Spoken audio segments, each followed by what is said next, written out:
Every society that has ever torn itself apart from the inside crossed the same 5 conditions on the way down. Not 10. 5. And by the measurements of the people who study this for a living, 3 of those 5 are active in a number of wealthy democracies right now. Here is what should make you stay, rather than click away from a subject this heavy. This is one of the few genuinely frightening things you can watch in full daylight. The conditions have names. They have real numbers attached to them. In 2020, on the exact scale a panel of researchers uses to forecast the collapse of governments abroad, the United States dropped below the line that separates a democracy from something murkier. For the first time since the year 1800, then it quietly climbed back out. Tonight you watch the entire machine run. The exiled scientist who took equations built for collapsing insect populations and used them to name the decade America would start to fracture. In print, 10 years before it happened. The 5 conditions themselves. Spain in 1936, then Yugoslavia, then Syria, and then the one war that should fit the model perfectly and does not. By the end, you will know which 3 conditions are live, which 2 are missing, and why the 2 that are missing are the only ones that ever actually start the shooting. So get comfortable and subscribe or join if you have not, because this channel is built for exactly these kinds of long late-night descents into the things that are easier not to look at directly. There is a Patreon as well, where these explorations run deeper and wider across collapse and history and the stranger machinery underneath the world. Stay with it to the end, because the last thing this story does is show you why. If the slide were happening around you right now, it would not feel like a slide at all. It would feel like an ordinary, exhausting, forgettable year. Let's go back to where this began.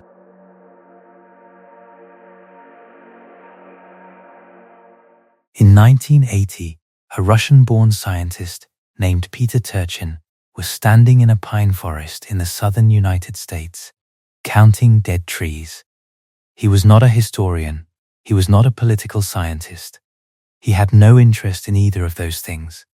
He was a population ecologist, and what he cared about was the southern pine beetle, an insect about the size of a grain of rice that periodically erupts across forests in numbers so large it can kill millions of trees, and then, just as suddenly, collapses back down to almost nothing.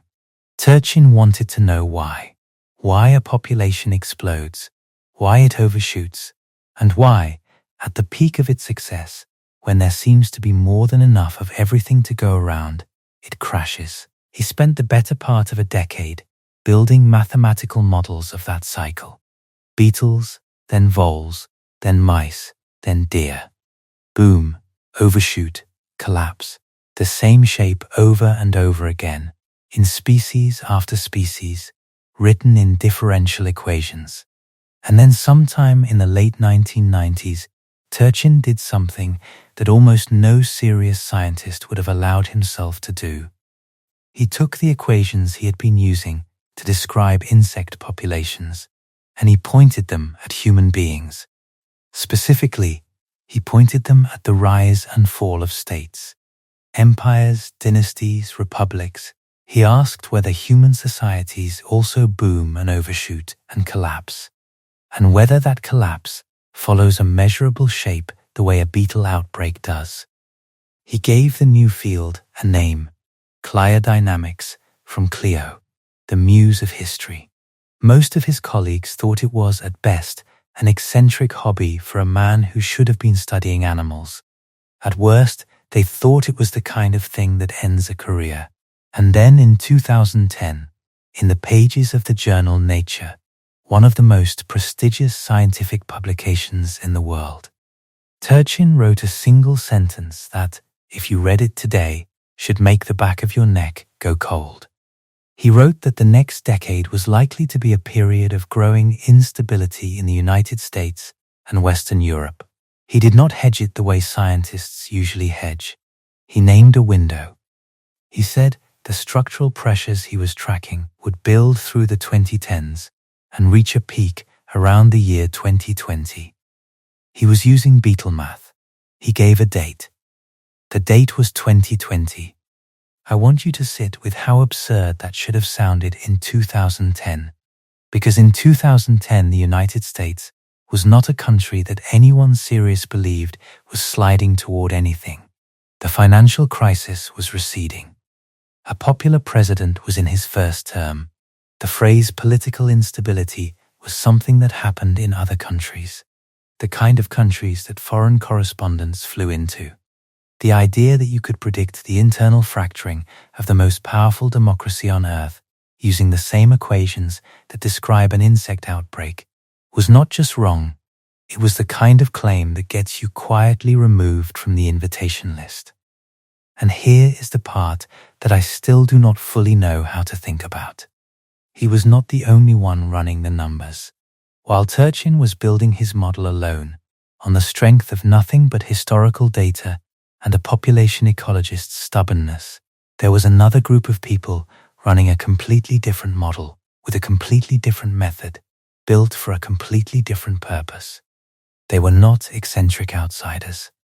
They were funded by the Central Intelligence Agency, and their model, when you fed it the right inputs, was pointing in the same direction. This is a story about 5 conditions across every society that has ever torn itself apart from the inside, across the cases that historians and political scientists have studied most carefully. The same small set of conditions keeps appearing in the years before the violence starts. Not 10 conditions, not 50. A short list, short enough that you can hold it in your head. And the unsettling thing, the thing that has pulled a handful of researchers out of the safe middle of their careers and made them say things in public that they clearly wish they did not have to say, is that this list is not a mystery anymore. It has been measured. It has been published. It has been peer-reviewed. It sits in academic journals and in a book that spent time on the bestseller lists. And the conditions on it are specific enough that you can look at a country, your country, any country, and check them off one by one. So that is what we are going to do. We are going to go through the 5 conditions that precede civil war, the ones that show up again and again in the historical record. And we are going to be honest, more honest than most people are willing to be in either direction. Because there are 2 lies you can tell about this subject. The first lie is that it could never happen here, that wealthy modern democracies are simply immune, that the whole question is paranoid. The second lie is the opposite, the doom-monger's lie, that the fire is already lit and the only question is how fast it spreads. Both of those are lies, and the truth sitting in between them is far more disturbing than either.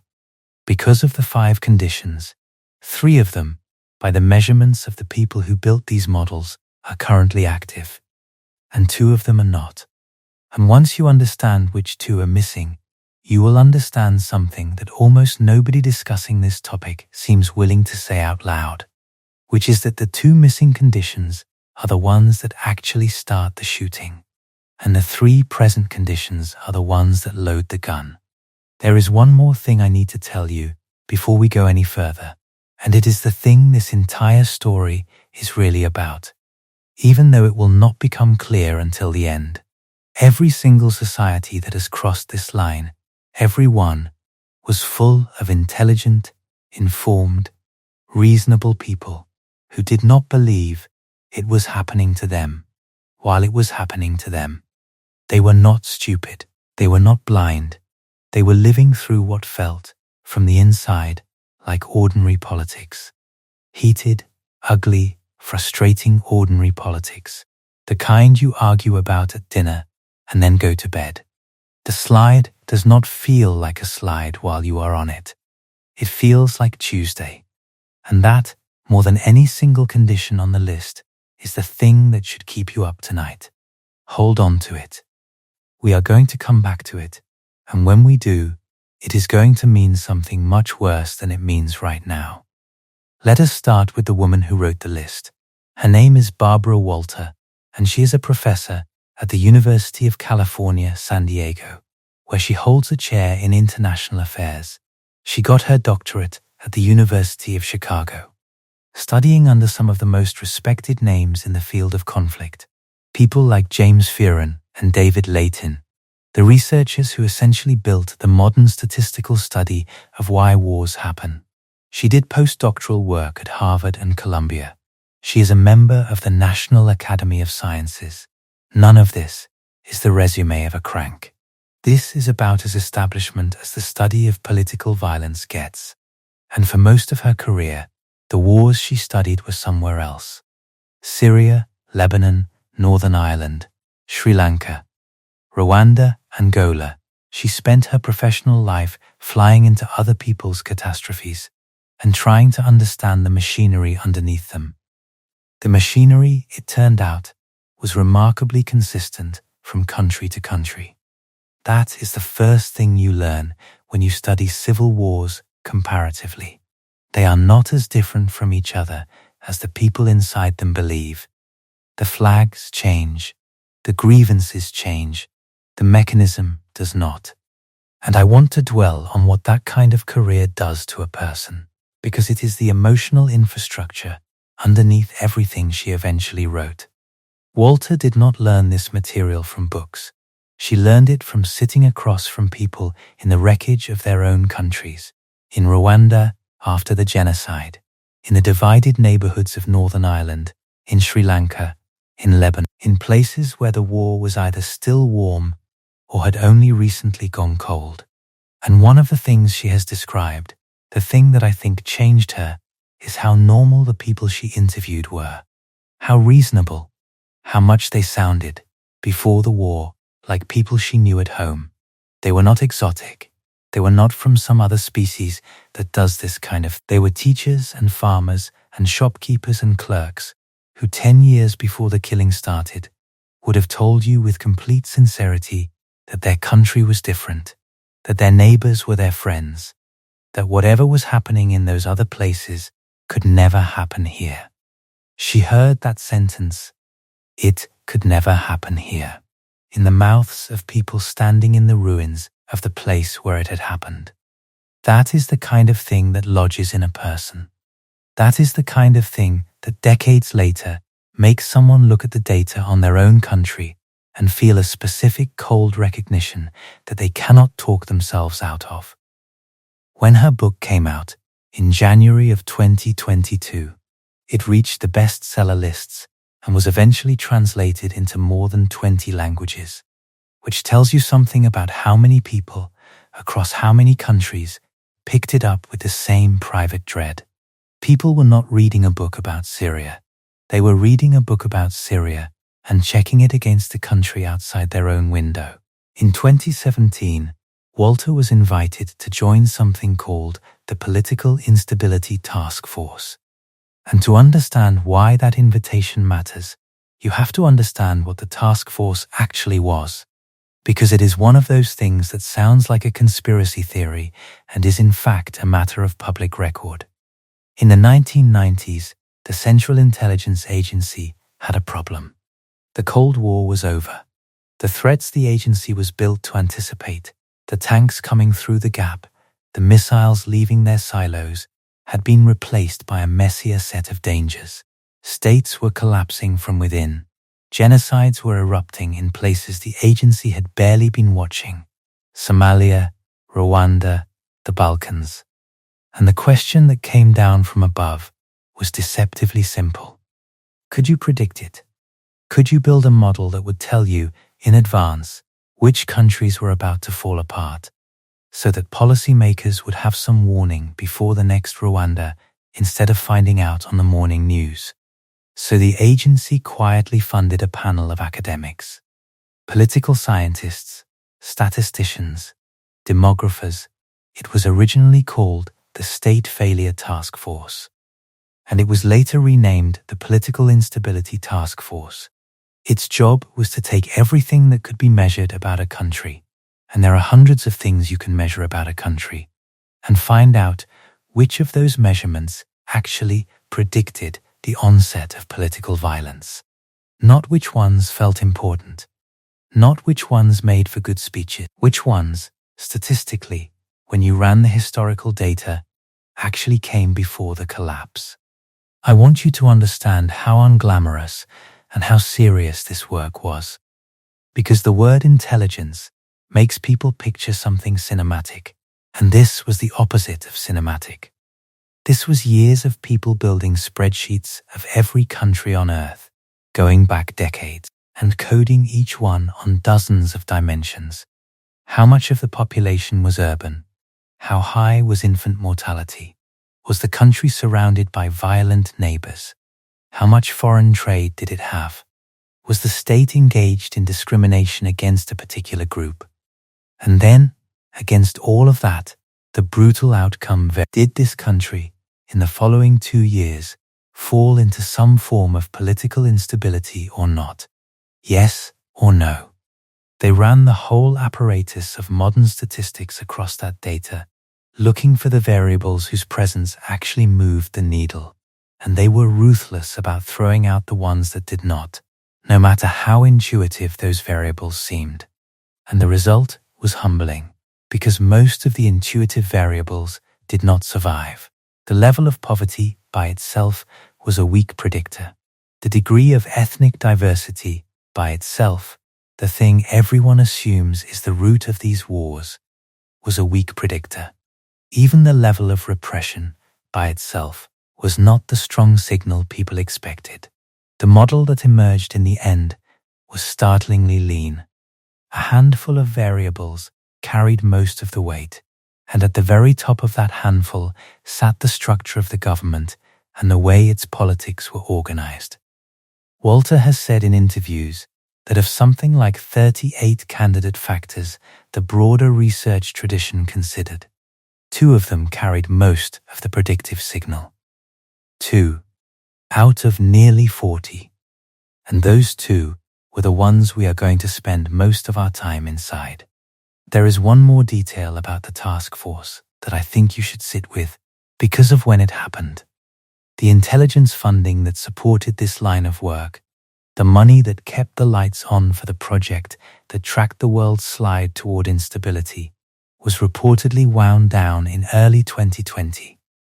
Of all the years for the funding to lapse, I am not going to make that into a conspiracy, because it almost certainly was not one, just the ordinary churn of budgets and priorities.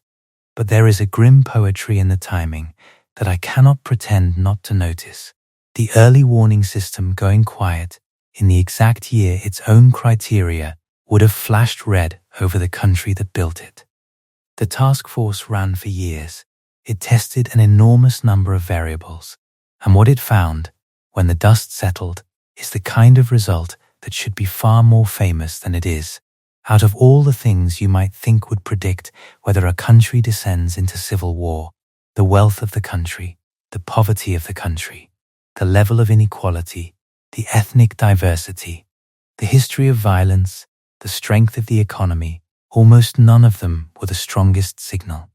The thing that mattered most, the single best predictor, was not how rich or poor or diverse or angry a country was. It was something about the structure of its government, and it was not the thing you would guess. You would guess that the most dangerous governments, the ones most likely to collapse into internal war, would be the brutal dictatorships, the full autocracies, the places where a strong man crushes all dissent. That is the intuition almost everyone has, because it matches the stories we tell ourselves about freedom and tyranny. And it is wrong. Full autocracies, the task force found, are actually fairly stable. Brutal, yes, miserable to live in, yes, but stable, because the machinery of repression is total, and there is no space in which an opposition can organize. You would also guess that full democracies are the safest, and that part of the intuition is correct. Mature, consolidated democracies almost never fall into civil war. The data on that is about as clear as social science data ever gets. The danger is not at either end. The danger is in the middle. There is a name for a government caught in the middle, neither a full democracy nor a full autocracy. A system that has some of the forms of democracy and some of the instincts of authoritarianism mixed together in an unstable compound. The name is Anocracy. It is an ugly word, and most people have never heard it. And that is itself part of the problem, because it turns out to be one of the most important words in the entire study of political violence. An anocracy is a partial democracy, a government that holds elections but does not fully respect their results, a state with courts that are sometimes independent and sometimes not, a country where power changes hands but the loser is not entirely sure the rules will protect them next time. And anocracies, the task force found, are dramatically more likely to fall into civil war than either full democracies or full autocracies. How much more likely? This is where the numbers get specific, and I want to give you the actual, because the actual figure is more striking than any rounding of it. The task force's published model, the one that came out of all that work, found that a partial democracy with a particular kind of political competition carried an odds ratio of instability of 36.91 compared to a full autocracy. That is where the often quoted line comes from. The line that you may have heard somewhere, without knowing where it came from, that anocracies are roughly 30 times more likely to experience this kind of breakdown. It is not a vibe. It is a coefficient in a logistic regression sitting in a paper published in the American Journal of Political Science in the year 2010 by Jack Goldston and his colleagues. And that same model, when they tested how well it actually worked, correctly identified about 80% of the cases of instability and about 82% of the stable cases 2 years before the instability began. 2 years before. That is the part I keep returning to. The claim is not that you can feel a civil war coming the week before it arrives. The claim is that the structural conditions are visible, measurable, and statistically meaningful a full 2 years before the first shot.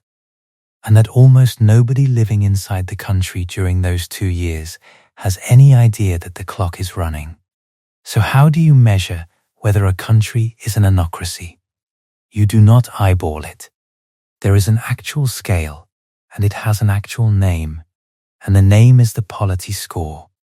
It is maintained by an organization called the Center for Systemic Peace, and it has been used by researchers for decades to rate the governments of the world on a single axis.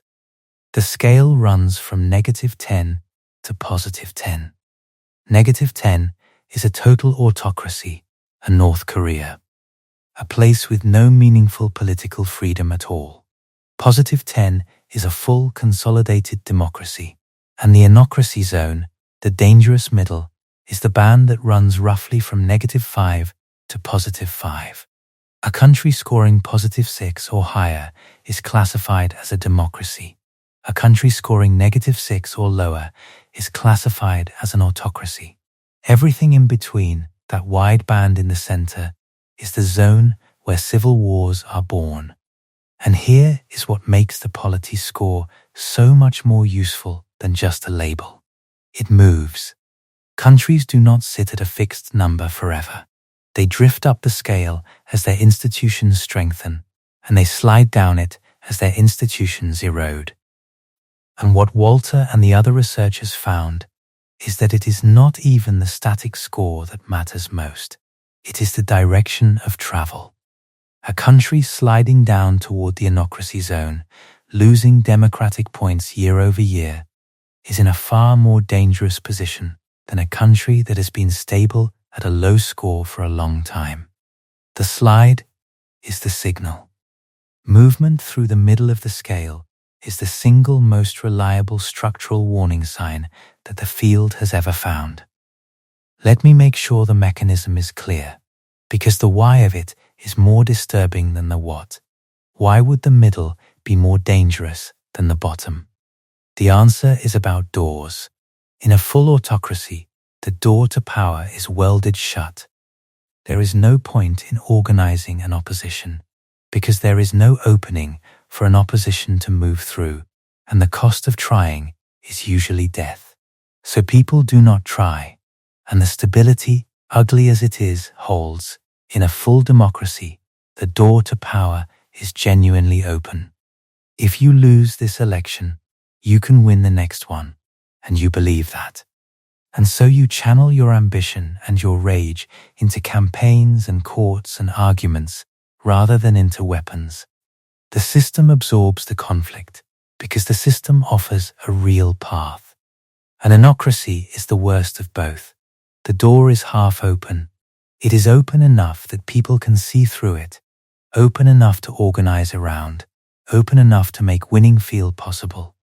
But it is not open enough that anyone trusts they can actually walk through it and have the result respected. A half-open door is an invitation and a betrayal at the same time.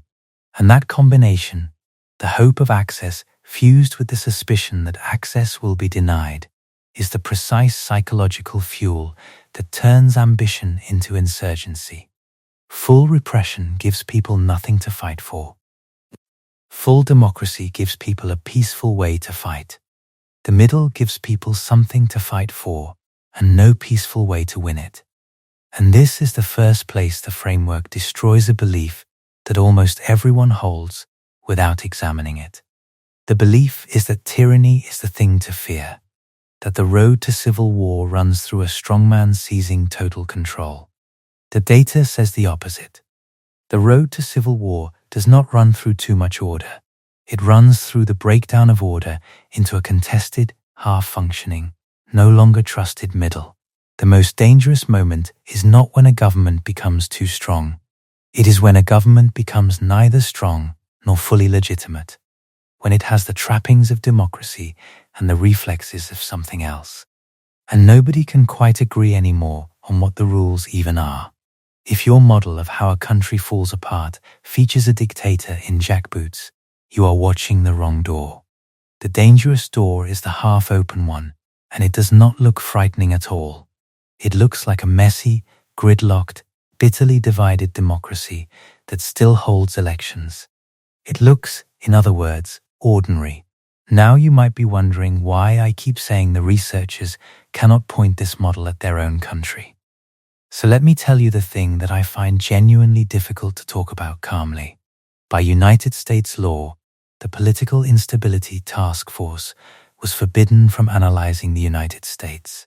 The model was built with American intelligence money to predict the collapse of foreign governments, and it was legally prohibited from being turned around to face inward. So for years, the most sophisticated instability prediction model the American government had ever funded was pointed at the entire world except the one country paying for it. And Walter, who sat on that task force, has said in public, on the record, that she could not stop herself from running the numbers privately anyway. She knew the inputs, she knew the model, and she did the thing the law would not let the task force do officially. She pointed it at home. But before I tell you what she found, I have to be honest with you about something. Because this whole story collapses into propaganda the moment I stop being honest. The Polity Score is a useful tool, but it is not a thermometer. It is built by human beings making judgment calls, and those judgment calls have been criticized by serious scholars.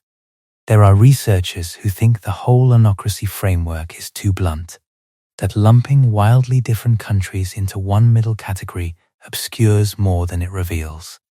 One of the sharpest of those critics is a man named J. Ulfelder, and J. Ulfelder is not some random skeptic. He was the research director of the Political Instability Task Force. He ran the thing.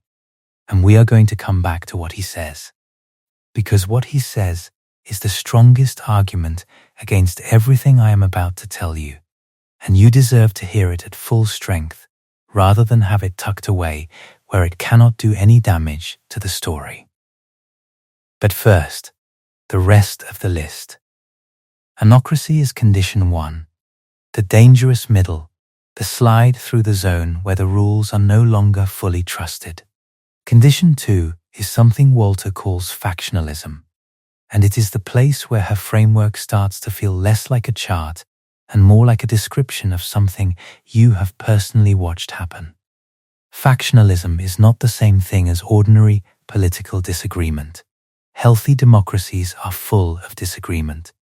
People argue about taxes, about spending, about the size of government, about 1,000 competing visions of how to run a society.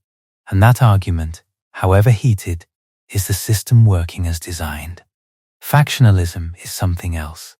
Factionalism is when political parties stop organizing around ideas and start organizing around identity. When the question is no longer what do you believe, but who are you? Walter puts it about as plainly as it can be put.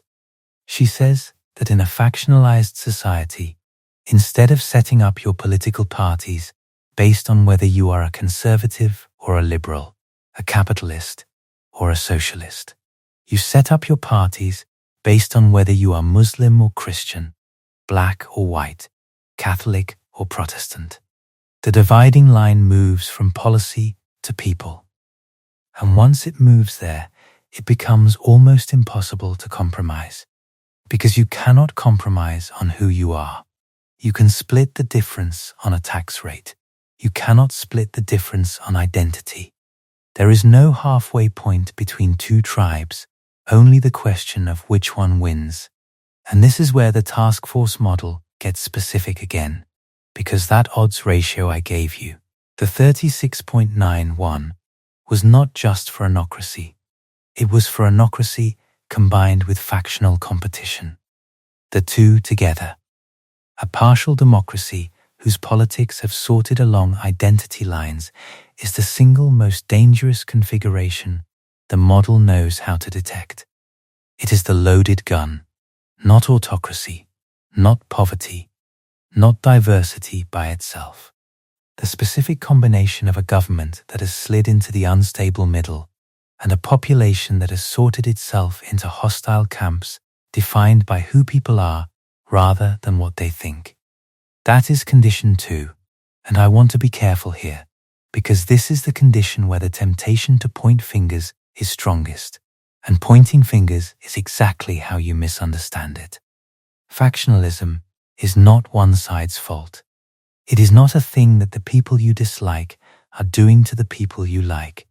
It is a property of the whole system, a kind of gravitational collapse in which both poles pull harder and harder until the middle, the part of the population that just wants to live its life, gets crushed out of existence. The researchers measure it structurally by looking at whether political competition has become a contest between blocs that see each other as existential threats rather than as opponents. And by that structural measure, a number of the most studied modern democracies have been moving in the wrong direction for years.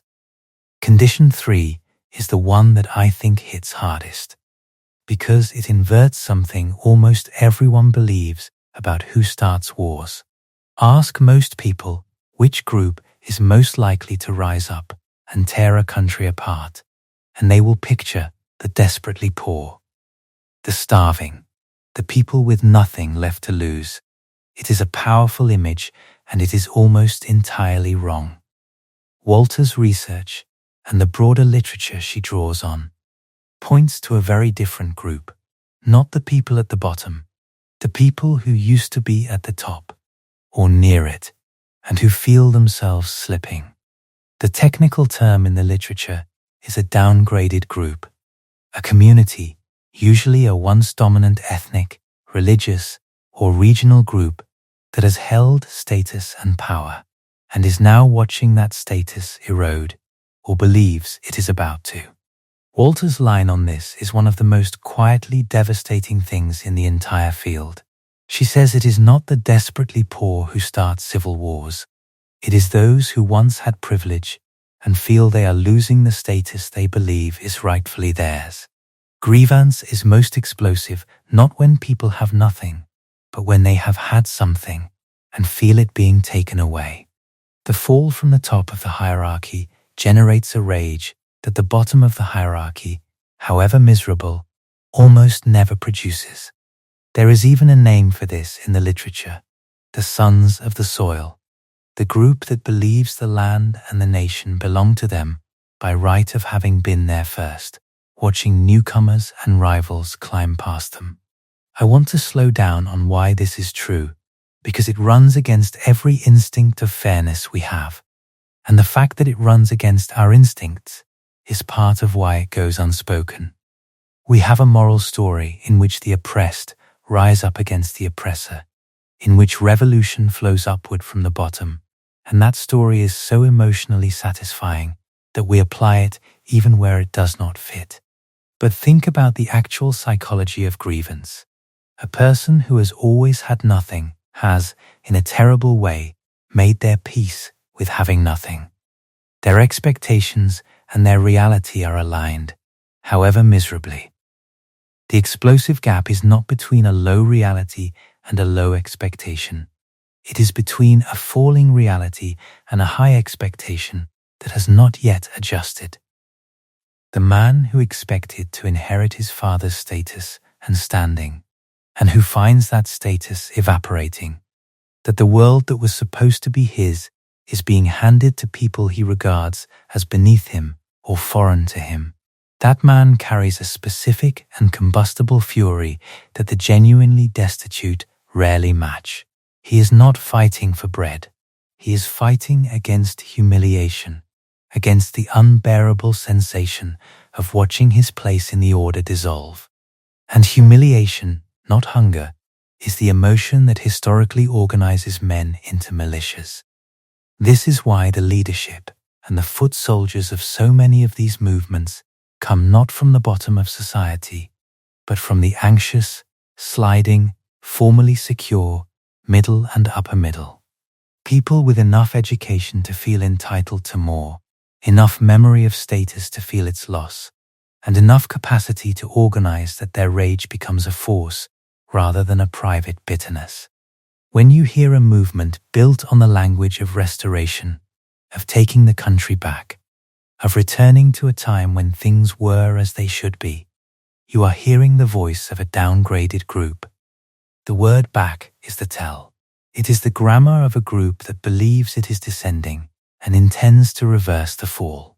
Condition 4 is the trigger that turns a downgraded group's resentment into action, and it is the loss of hope through the normal channels. As long as a frustrated group believes it can win through elections, through courts, through the ordinary peaceful machinery of politics, it will mostly keep playing by the rules. The shift to violence tends to come at the moment that belief dies, when a group concludes that it cannot win at the ballot box, that the courts will not protect it, that the system itself has been rigged against it permanently. The calculation changes. Peaceful politics is abandoned not out of strength, but out of a kind of despair, a conviction that there is no longer any path forward inside the lines. Walter traces this pattern through case after case, from Northern Ireland to Syria. The moment when a failed election or a crushed protest convinces a critical mass of people that the game is no longer worth playing honestly. And it is worth being precise about what tips a group over this edge, because it is not defeat. Losing an election does not radicalize people. People lose elections constantly in healthy democracies and shrug and wait for the next one, because they believe the next one is real. What radicalizes people is the loss of the belief that the next one is real. It is the conviction, whether accurate or not, that the system has been permanently rigged against them, that no amount of playing by the rules will ever again produce a fair result, that the door has not merely closed this time, but has been welded shut forever. Notice that this is a belief, not a fact, and that it can take hold whether or not it is true.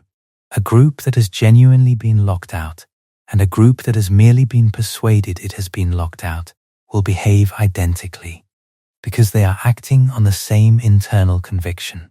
This is why the accelerant matters so much, and why we have to talk about it next. Because the accelerant is the machine that manufactures the conviction at scale, that takes a population which still has real peaceful options and floods it with the relentless, around-the-clock message that the options are gone, that the other side has rigged everything, that the only choice left is to fight. The death of hope does not require the actual death of hope. It only requires that enough people be convinced hope is dead. And we have built, for the first time in human history, a machine exquisitely designed to convince people of exactly that. And condition 5 is the accelerant, the thing that takes all of the above and pours fuel on it. In Walter's framework, the modern accelerant is social media. And she does not mean this in the lazy way that everyone complains about the internet. She means something specific about the architecture of these platforms, the way the algorithms that decide what you see are tuned to maximize engagement, and the way that the content which maximizes engagement is reliably the content that makes you afraid and angry. Outrage travels faster than calm.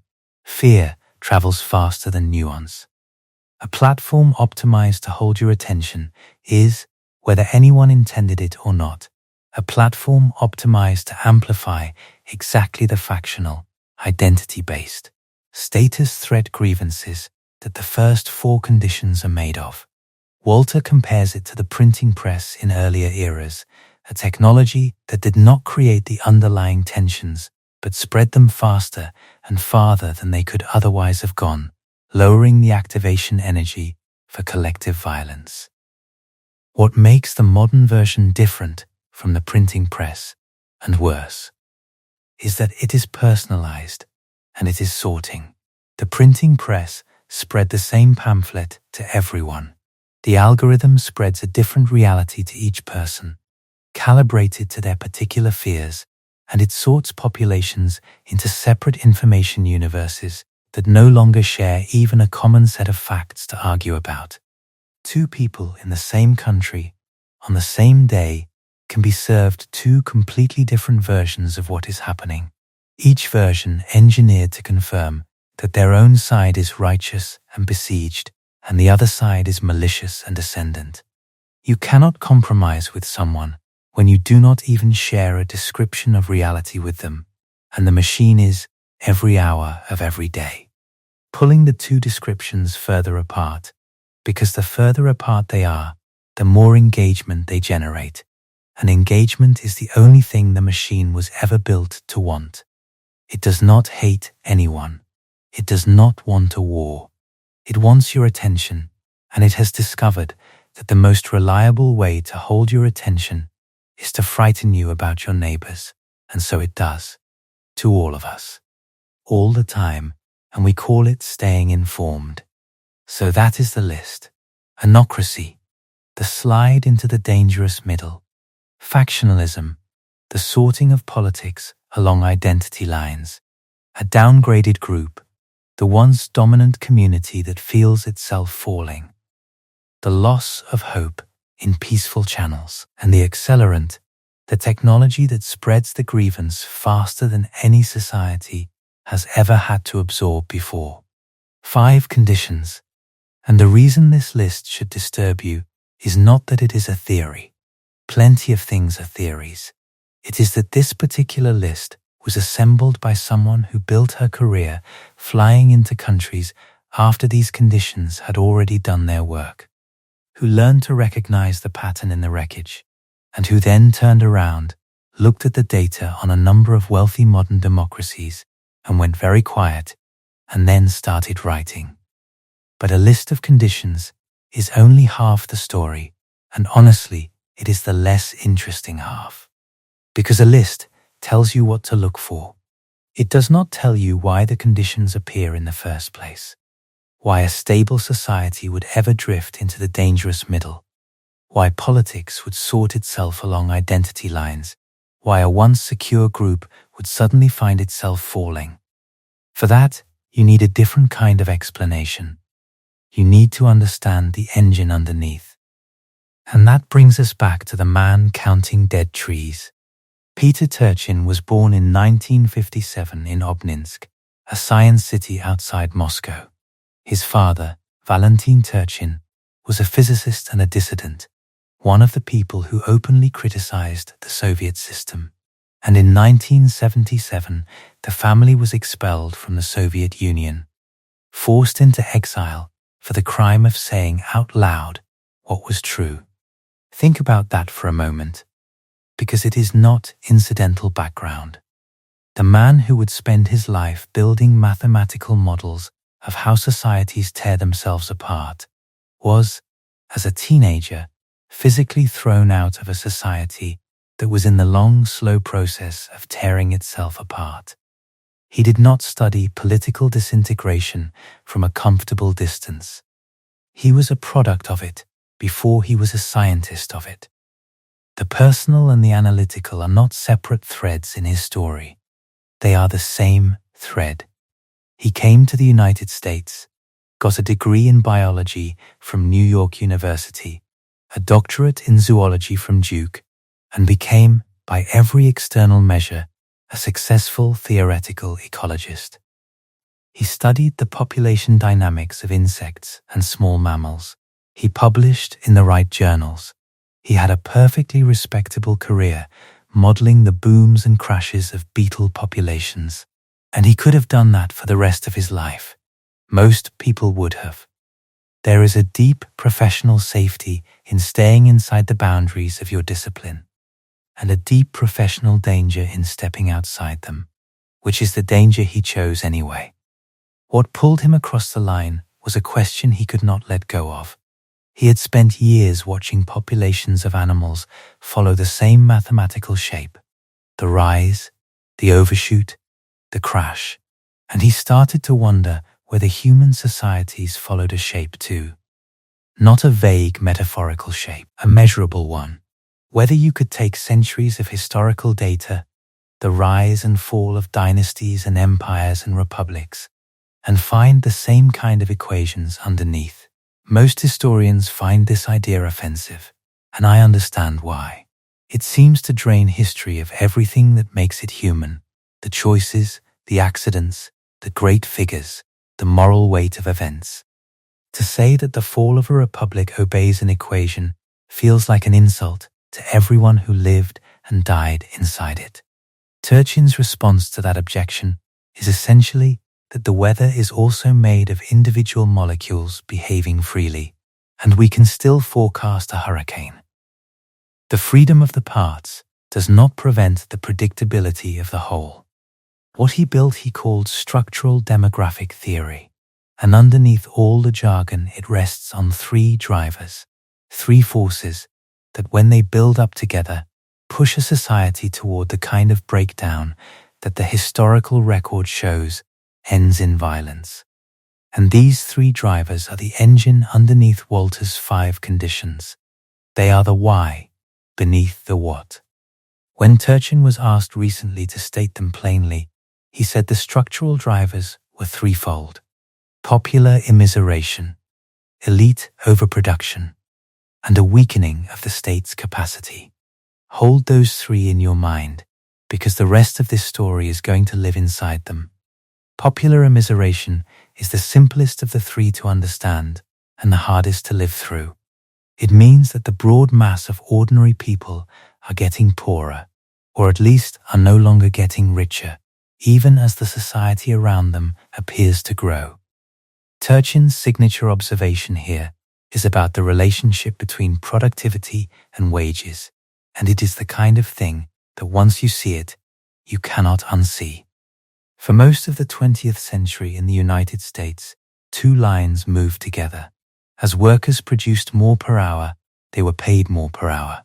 Productivity went up, wages went up, roughly in lockstep, decade after decade. And then, somewhere in the 1970s, the two lines came apart. Productivity kept climbing. Wages flattened, and for many workers, adjusted for inflation, actually declined. The economy as a whole kept getting more productive, kept generating more wealth per worker, and the worker stopped seeing it. That gap, the space that opened up between the two lines, did not vanish. The wealth did not disappear. It went somewhere. And where it went is the heart of Turchin's most provocative idea. He calls it the wealth pump. It is a deliberately mechanical phrase, and the people who dislike Turchin's work dislike that phrase most of all, because it makes a complex society sound like a piece of plumbing. But the image is doing real work. A wealth pump is a structural arrangement in which wealth is steadily, quietly transferred upward, from the broad base of the population to a small group at the top. Not through theft, not through any single villain's decision, but through the ordinary functioning of the system itself. And Turchin does not just assert that this happened, he counts it. In the early 1980s, he points out the number of American households worth at least $10 million was around 66,000. By 2019, that number had grown roughly tenfold, to about 693,000. The ranks of the seriously rich did not grow a little over those decades. They multiplied, and as a share of the population, the number of people worth $5 million or more rose about sevenfold. The wealth that stopped flowing to wages did not evaporate. It pooled at the top, and the pool got deeper and wider every year. Now, on its own, that is just inequality, and inequality is an old story that people have been arguing about forever. What makes Turchin's version different, and what makes it frightening, is the second driver. Because the second driver is what turns a rich society's inequality into a fuse. The second driver is elite overproduction. Here is the idea, and it is genuinely one of the strangest and most counterintuitive ideas in the whole field. A society can produce too many elites, not too many rich people in the sense of too much wealth, but too many people who have been trained, credentialed, and conditioned to expect a position at the top, relative to the number of positions actually available. When the wealth pump runs, it does not only enrich the people who are already at the top, it also expands the number of people clawing to get there. Because more wealth at the top means more families able to send their children to the expensive schools, to chase the advanced degrees, to compete for the small number of genuinely elite positions, the seats in the legislature, the partnerships at the firm, the chairs in the boardroom. And those positions do not multiply nearly as fast as the number of people qualified to want them. Turchin's favorite example is lawyers, and it is worth slowing down on because it makes the abstraction concrete. He points out that decades ago, the distribution of starting salaries for new law graduates was a single smooth hump. Most graduates landed somewhere in a reasonable middle, a normal spread around a normal expectation. And then, over time, that single hump split in two. It became what statisticians call a bimodal distribution, two separate peaks, a small group of graduates landing extremely high-paying jobs and a large group landing far lower than they had been led to expect, often buried in debt for a credential that did not deliver what it promised. You produce a whole generation of people who did everything right, who got the degree, who took on the debt, who believed the deal, and who arrive at the top of the ladder to find that the rungs have been sawed off. Turchin's line, the one that gives the whole theory its edge, is that the overproduction of young people with advanced degrees has been the single most significant factor driving social upheavals throughout history. From the revolutions that swept Europe in 1848 all the way to the Arab Spring of 2011. Think about who actually leads uprisings. It is almost never the illiterate poor. It is the frustrated educated. The lawyer who cannot find a job worthy of his training. The graduate with a head full of theory and no position to apply it to. The credentialed, ambitious, articulate young person who was promised a place at the table and arrived to find the table full. These are the people who become what Turchin calls counter-elites, the leadership class of the next upheaval, because they have the skills to organize, the rhetoric to inspire, and the personal grievance to make it feel righteous. A society that produces a surplus of these people is a society manufacturing the officer core of its own future conflict. And the historical pattern behind this is remarkably consistent once you know to look for it. Turchin points to the wave of revolutions that swept across Europe in 1848, when a continent full of educated young men with no positions worthy of their training and ambition rose, almost simultaneously, against the established order. He points to the Arab Spring of 2011, which was driven in large part not by the most desperate, but by educated, connected, underemployed young people, the university graduates with no jobs, the ones with enough sophistication to organize and enough frustration to risk everything. The faces of these movements are almost always young, almost always literate, almost always people who were told there would be a place for them and arrived to find no place. The phrase that keeps recurring in the historical accounts is frustrated expectations, and frustrated expectations are not a feature of the bottom of society. They are a feature of the educated layer just below the top, the layer that can see the positions of power clearly because it is close enough to touch them and is being held just out of reach. I keep coming back to the law degree example because it is so concrete and because it generalizes so cleanly. Picture two graduates who did everything identically. Same school, same effort, same debt, same belief in the deal. One of them lands in the small high peak of the distribution, the prestigious firm, the partner track, the life they were promised. The other lands in the large low peak, the document review, the gig work, the crushing debt with no income to match it, the credential that turned out to be a receipt for a thing that was never delivered. The second graduate is not poor in the way the genuinely destitute are poor. The second graduate is something more dangerous than poor. The second graduate is betrayed and articulate and surrounded by thousands of others in the exact same position, all of whom can read, all of whom can write, all of whom can organize, and all of whom have a precise and personal grievance against a system they believe lied to them.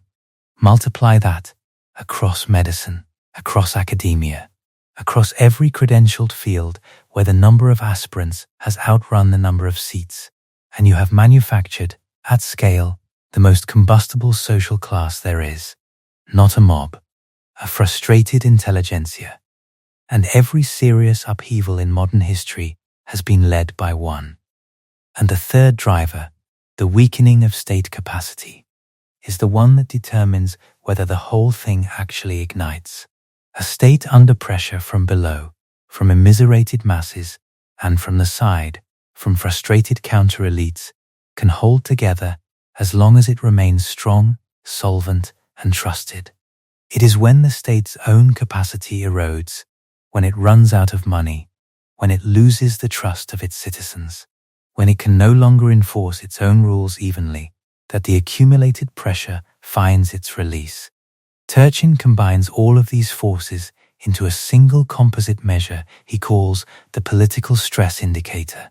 And when he calculated that indicator backward across American history, the peaks lined up with exactly the periods you would expect, including the years just before the American Civil War. Now, when Turchin published that forecast in 2010, the reception was about what you would expect for a man using insect equations to predict the future of nations. He was treated, charitably, as an eccentric, and less charitably as a crank with a spreadsheet and a doomsday habit. Forecasting is the thing that destroys reputations in social science, because the future is the one reviewer you cannot argue with, and most people who make specific dated predictions about society are wrong, and are remembered for being wrong. Turchin made a specific dated prediction anyway, which was either very brave or very foolish. And the decade had to actually happen before anyone could say which. The decade happened. And in 2020, Turchin and a colleague published a retrospective assessment, going back to check the 2010 forecast against what had actually occurred. What they found is that the measurable indicators of instability, the frequency of anti-government demonstrations and riots, the markers of political violence, had risen sharply across the United States and the major Western European democracies through exactly the window he had named. I want to be careful and fair about this, because there is a real danger of grading your own homework, and a man assessing his own prediction is not a neutral judge. The critics, and we are going to hear from them, argue that the prediction was so loosely specified that almost any turbulent decade would have counted as a hit, and that is a fair objection that you should hold in your mind. But it is also true, and not seriously disputed, that the decade he pointed to was in fact a decade of rising political turbulence across the developed democracies, and that he pointed to it 10 years early, in print, in a major journal, when almost nobody else was willing to. Whether that is science or a lucky guess dressed as science is precisely the argument we are going to have to sit inside, and I am not going to resolve it for you, because it is not resolvable yet. There is a darker thread inside the immiseration story that Turchin folded into his later work. And it is one of those statistics that stops being a statistic the moment you understand what it actually counts. Researchers studying the United States documented something called deaths of despair, a rise in mortality among middle-aged people from suicide, from alcohol, from drug overdose, deaths that are not caused by any single disease, but by something harder to name. A kind of slow collapse of meaning and prospect in the lives of people who were promised something the economy stopped delivering. The phenomenon was sharp enough to bend the overall life expectancy of the country, which for a wealthy nation in peacetime is close to unheard of. This is what popular immiseration looks like when you stop looking at the wage charts and start looking at the bodies. It is not an abstraction about productivity lines diverging. It is a measurable increase in the number of people quietly killing themselves, slowly or quickly, because the deal they were raised to believe in stopped being honored, and the framework treats that not as a tragedy that exists alongside the political instability, but as one of its load-bearing causes. A society that is producing deaths of despair is a society running the wealth pump hard enough to grind people down, and ground down people are the raw material of everything that follows. And here is the irony I cannot get past, the parallel between the man and his work. Peter Turchin spent his early career studying how a population can be at its absolute peak, its numbers at their highest, its apparent success at its greatest, in the exact moment before it crashes. The overshoot, the boom that contains the seed of the collapse. And then he turned that lens on his adopted country, the wealthiest, most powerful society in human history, at what looked like the height of its success, and he saw the same shape. A system at its peak is not a system that is safe. In the ecology of beetles and in the demography of nations, the peak is the most dangerous place to be, because the peak is where the overshoot has already happened and the crash has not yet arrived. The crash is just the part you can see. Now I owe you the second foreshadow, and I am going to give it to you as plainly as I can, because the framework demands it, and because it is true. Everything I have just described, Turchin's 3 drivers, Walter's 5 conditions, the whole apparatus, has a quality to it that should unsettle you more than any individual statistic. It is mechanical. It runs on its own. Notice that nowhere in Turchin's 3 drivers is there a villain. There is no evil mastermind running the wealth pump. There is no single decision that produced the overproduction of elites. There is no conspiracy weakening the state. These are emergent properties of a complex system, forces that arise from millions of individual choices, none of which were aimed at the outcome. And that means the thing has a kind of momentum that does not care who is in charge. You can change the president, change the party, change the policy, and the underlying drivers grind on, because they were never about any of those things. The pump does not know whose hand is on the lever. It just pumps. And if these models are even partly right, then the comforting story we tell ourselves, that we can vote our way out of this, that the right leader will fix, may be a category error. You do not vote your way out of an equation. Hold that thought too. It is going to come back at the end, and it is going to be worse. But a theory, however elegant, however backed by data, is only as good as its track record against the real world. And so the only honest thing to do now is to take these conditions and lay them over the actual cases, the civil wars that historians have studied most carefully, to see whether the pattern really holds, or whether I have just sold you a story that fits the past because it was built to fit the past. Because anyone can draw a pattern after the fact. The question is whether the pattern was really there before the fact. So let us test it. And let us start with the case that fits the framework almost too well. The case that reads like someone designed it in a laboratory to demonstrate exactly these conditions. Spain, in the summer of 1936. Spain in the 1930s was an anocracy in the most literal sense. The Second Spanish Republic had been proclaimed in 1931, sweeping away a monarchy.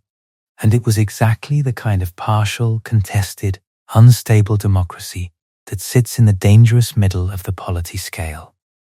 It held elections, but no one fully trusted that the results would be respected. It had democratic forms layered over a society that was violently divided about whether it wanted democracy at all. Power swung back and forth between left and right in a series of elections, and with each swing, the losing side trusted the system a little less, and prepared a little more to win by other means. That is condition one, vivid and undeniable. A government in the unstable middle, sliding, with the rules no longer believed in by the people they were supposed to bind. And the factionalism, condition two, was total. Spanish politics in the 1930s had stopped being an argument about policy and become a war between identities, between a Catholic, traditional, military, landowning Spain and a secular, anti-clerical working class, revolutionary Spain. These were not two parties with different tax plans. They were two visions of what it meant to be Spanish, and each saw the other not as an opponent to be defeated at the ballot box, but as an enemy to be eliminated. When you have sorted a country into two camps that each regard the other's existence as intolerable, you have built the structure inside which a civil war becomes not just possible, but almost natural. The downgraded group, condition 3, was there too, and it was the traditional power structure of old Spain, the church, the army officer corps, the landed aristocracy, the conservative establishment, all of which had watched the Republic strip away privileges they had held for centuries. The land reforms threatened the landowners. The anti-clerical measures threatened the church. The military reforms threatened the officers. Here was a once dominant coalition, watching its status erode month by month under a government it regarded as illegitimate. And that is precisely the configuration that Walter's research identifies as most explosive. Not the rising of the oppressed, but the rage of the displaced. And then, condition 4 arrived. The loss of hope through normal channels, and it arrived as violence in the streets. In February of 1936, a left-wing coalition called the Popular Front won the elections narrowly, and the right concluded almost immediately that the democratic game was lost to them permanently. Generals began planning a coup within weeks. The political violence that historians have documented in the months between that election and the war is staggering for a supposedly functioning democracy. The historian Stanley Payne, in his careful study of the Republic's collapse, documents something on the order of 269 political killings in the months between the February election and the coup in July. Along with hundreds of injuries, the burning of churches, attacks on the offices of opponents. In the 36 hours immediately after the election alone, 16 people were killed, and dozens of churches and conservative political centers were attacked or set on fire. This was a society in which the normal machinery of politics had already broken down into low-grade warfare months before anyone declared a war. And it is worth understanding how that spiral actually worked, because the mechanism is the same one the framework describes in the abstract, only here you can watch it turn. A right-wing politician named Jos Mara Gil Robles stood up in the Spanish parliament that spring and read out a tally of the violence since the February election. Counts of dozens of dead, hundreds injured, churches burned, political offices attacked. He was not a neutral observer, and his numbers were a political weapon, and the left had its own tallies of right-wing violence to answer with. And that is exactly the point. Once a society has sorted into two camps that each see the other as an existential threat, every act of violence becomes evidence for both sides at once. The right looked at the burning churches and saw proof that the left was a godless mob that had to be stopped by force.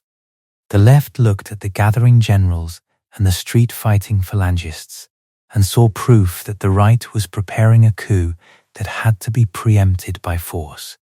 Both sides were partly correct, which is what made it hopeless. Each act of violence by one side justified the next act of violence by the other, and the justifications were real, and the spiral fed itself.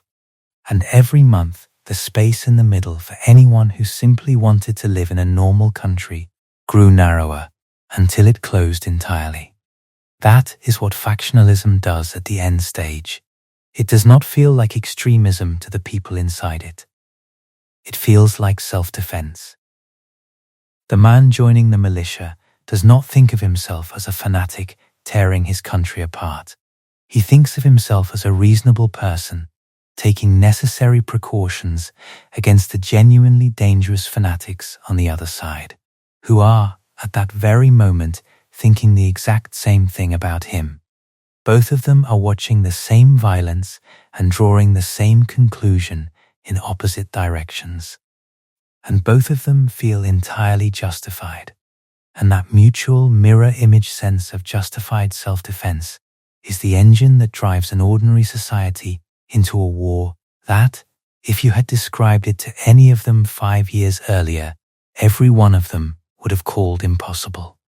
And then came the spark, the event that historians point to as the final unraveling. On the 12th of July, 1936, a left-leaning police officer named Jos Castillo was murdered by right-wing gunmen, and within hours, in revenge, members of the security forces and socialist militia abducted one of the most prominent right-wing political leaders in the country. A monarchist named Jos Calvo Sotelo drove him through the streets of Madrid, shot him, and dumped his body at a cemetery. Sit with what that means. A leading member of the political opposition was kidnapped and executed by members of the state's own security apparatus.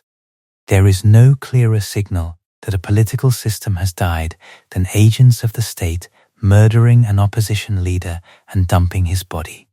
Within days, the generals launched their coup. The coup failed to take the whole country, and a failed coup that controls half a nation is the precise definition of a civil war. The war that followed killed hundreds of thousands and ended in nearly 4 decades of dictatorship under Francisco Franco. Every condition was present: the anocracy, the factionalism, the downgraded elite, the collapse of faith in peaceful channels.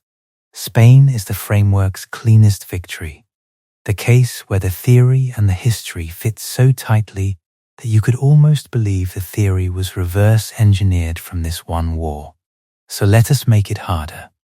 Let us go to a case where the trigger was not ideology, but something colder and more structural, where you can watch the economy itself do the work. Yugoslavia.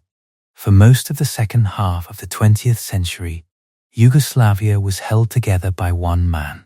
Josip Broz Tito had welded together a federation of rival ethnic groups, Serbs, Croats, Slovenes, Bosnian Muslims, and others, into a single socialist state, and he held it together through a combination of personal authority, careful balancing of the groups against one another, and a degree of genuine shared prosperity. And then, on the 4th of May, 1980, Tito died. And the thing about a system held together by one man's authority is that it has no plan for the day after that man is gone. Tito had understood something about his federation that his successors either forgot or chose to exploit. He understood that the different national groups inside Yugoslavia could be balanced against one another, that no single group could be allowed to dominate, and that the shared project of a prosperous socialist state had to be kept more attractive than the old ethnic loyalties underneath it.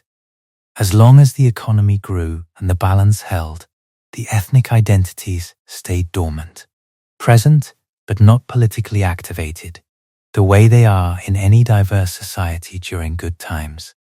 People intermarried, people worked together. People in the cities increasingly thought of themselves as Yugoslavs first. The grievances did not vanish. They went quiet, waiting, the way these things always wait, for someone to come along and need them. Because here is the thing about the ethnic and identity grievances that drive these wars. They are almost never the actual cause. They are the fuel, and fuel does not ignite itself. The Serbs and Croats and Bosniaks had lived alongside one another for decades, had married one another, had been neighbors and colleagues and friends.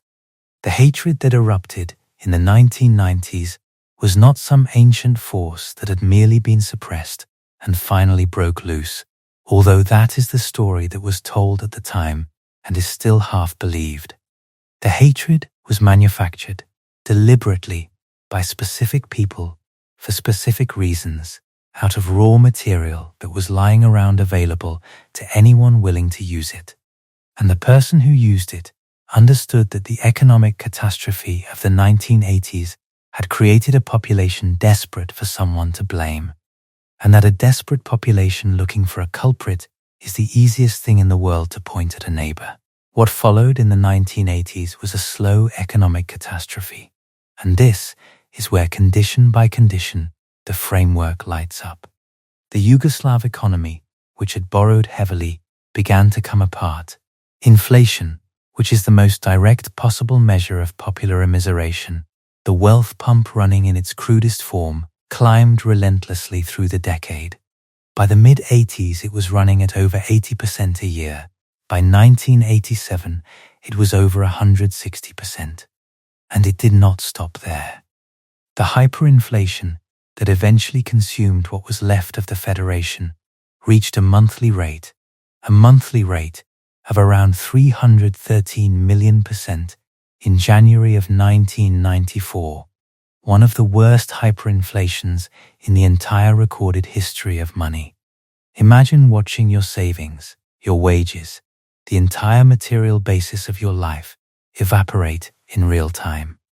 Prices doubling, not over years, but over days. That is immiseration at a velocity that breaks something in people, and a population in that condition is a population ready to listen to anyone who can tell them whose fault it is. And someone was ready to tell them. Here is where Condition 3 and Condition 5 fuse together into something genuinely sinister. As the Federation weakened and the economy collapsed, a Serbian communist official named Slobodan Milosevic understood. with a kind of predatory genius, that the path to power ran through ethnic grievance. He took the resentment of Serbs, particularly Serbs in the province of Kosovo, who felt themselves a downgraded minority in a place they regarded as their ancestral heartland, and he weaponized it. There is a name for the figure who does this, the political entrepreneur who discovers that he can build a career by inflaming identity grievance, and Milevy was one of the most effective who ever lived. On the 28th of June, 1989, the 600th anniversary of an ancient battle that holds enormous symbolic weight in Serbian national mythology, he stood before a crowd estimated at over 1 million people at the Gazimestan monument in Kosovo and delivered a speech that alluded, darkly, to the possibility of armed battles in Serbia's future. He was not describing a danger, he was issuing an invitation. And he had a weapon that the framework would recognize instantly. Not social media, the technology did not exist yet, but its direct ancestor, state-controlled television, and a captured press. Milevy understood that whoever controls the broadcast towers controls the story, and the story he broadcast night after night into Serbian homes was a story of threat and grievance and historical destiny. A story carefully designed to convert ordinary people's economic fear into ethnic hatred. The accelerant, Condition 5, does not have to be a smartphone. It just has to be a technology that spreads fear and identity grievance faster than a society can reason its way out of it. In 1991, Slovenia and Croatia declared independence, and the federation that one man had held together fell into a series of wars that killed well over 100,000 people and produced the worst atrocities on European soil since the Second World War. The framework holds. The economic collapse provided the immiseration, the ethnic entrepreneur provided the leadership, the captured media provided the accelerant, and a society that had lived together for decades discovered that it could be talked into slaughtering itself in the space of a few years. So now we have two cases, and in both the framework fits. But you might reasonably object that both Spain and Yugoslavia were obviously fragile, obviously divided, obviously the kind of place where this could happen. So let me give you the case that adds a variable the other two did not have, a variable that should worry anyone living in the 21st century, because it is a variable that is getting worse everywhere. Syria. The conventional story of the Syrian civil war is that it was part of the Arab Spring, that it was about a brutal dictator and a population that rose up for freedom. And that story is true as far as it goes, but it leaves out the structural conditions underneath, and the structural conditions are where the framework earns its keep. Start with immiseration, but immiseration of a particular and modern kind. Between roughly 2006 and 2010, Syria experienced what researchers have described as the worst drought in the instrumental record for that part of the world. A study published in the Proceedings of the National Academy of Sciences in 2015 estimated that the drought may have driven as many as 1.5 million people off their land and into the peripheries of Syria's cities. Cities that were already strained by population growth and by the arrival of well over 1 million refugees from the war next door in Iraq. I want to be careful and honest here, because this particular link is genuinely contested. Other researchers have pushed back hard on the climate war narrative, arguing that the political and governance failures mattered far more than the weather, and pointing to evidence that agriculture recovered more than the simple story suggests. So I will not tell you the drought caused the war. What I will tell you is that it was an accelerant of immiseration, a shock that poured a vast, displaced, jobless, desperate population into the cities at exactly the wrong moment. And the youth at the heart of that population is Condition 3, and the elite overproduction problem wearing a different face. Syrian youth unemployment was catastrophic. By the available figures, it jumped from around 20% in 2010 to nearly 36% in 2011, and youth made up the majority of the unemployed. A generation of young people, many of them educated, all of them stuck, with no jobs and no future and no path forward through any normal channel. That is the human fuel that every one of these conflicts runs on. And the factionalism, condition 2, was built into the structure of the regime itself.